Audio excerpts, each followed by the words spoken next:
நீங்க யாருக்காவது உதவி செய்யணும்னா கொஞ்சம் பார்த்து செய்யுங்க. எனக்கு ஏற்பட்ட ஒரு அனுபவத்தை நான் சொல்றேன், கொஞ்சம் கேளுங்க. நான் ஒரு ஆசிரியர். என்கிட்ட 10 வருஷத்துக்கு முன்னால படித்த ஒரு பையன் வந்தான். இப்போ எப்படிரா இருக்கேன்னு கேட்டேன். ரொம்ப சிரமப்படுறேன் சார், எங்கேயாச்சும் ஒரு வேலை இருந்தால் வாங்கி கொடுங்க அப்படின்னா. நானும் பரிதாபப்பட்டு எங்கள் ஊர் அண்ணாச்சி கடையில் வேலைக்கு சேர்த்து விட்டேன். நல்லா தான் போயிட்டு இருந்துச்சு. நேற்று அண்ணாச்சி கடையிலேருந்து 2 பேரும் வந்தானுங்க. அண்ணாச்சி உங்களை கூட்டிகிட்டு வர சொன்னார், வாங்கன்னு கூப்பிட்டானுங்க. நானும் கிளம்பி போயிட்டேன்.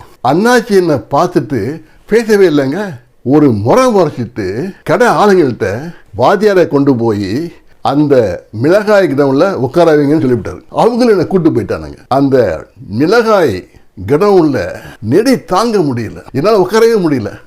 என்னப்பா இங்கே கொண்டு வந்துட்டீங்களேன்னு கேட்டேன். அவனுங்க சொன்னானுங்க, நீங்க சேர்த்து விட்டீங்கள ஒரு பைய, அவன் அண்ணாச்சி கல்லால கையை வச்சு 3000 ரூபாயை தூக்கிட்டு ஓடி போயிட்டான். அவனை பத்தி விசாரிச்சு பார்த்தோம். அவன் இந்த மாதிரி தான் சில்லறை திருட்டுகளை பண்ணிக்கிட்டு அடிக்கடி ஜெயிலுக்கு போயிட்டு வானான். அவனை போய் சேர்த்து விட்டீங்கள, அந்த 3000 கொடுத்துவிட்டு நீங்க போகலாம் அப்படின்ட்டானுங்க.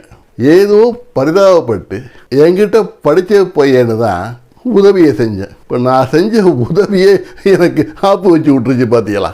என் விதியை நொந்துக்கிட்டு நிமிர்ந்து செவுத்தை பார்த்தங்க. அந்த செவரில் திருவள்ளுவர் படம் மாட்டிருந்துச்சு. திருவள்ளுவர் என்னை பார்த்து நக்கலாக சிரிக்கிற மாதிரி இருந்துச்சு. கீழே அண்ணாச்சி ஒரு திருக்குறள் எழுதி போட்டிருக்காரு. என்ன குறள்னு கேட்டீங்கன்னா, நன்றாற்றலுள்ளும் தவறு உண்டு, அவரவர் பண்பறிந்தாற்றா கடை. நல்லது செய்யறது தப்பு கிடையாது.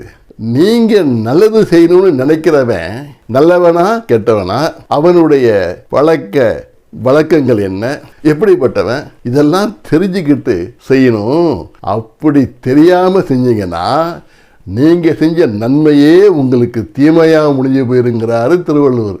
நான் அந்த திருக்குறளை படிக்காம அண்ணாச்சிக்கிட்ட மாட்டிக்கிட்டேன். நீங்களாவது திருவள்ளுவர் சொல்றதை கேளுங்க, உங்களுடைய வாழ்க்கை வளமாகும். நன்றி.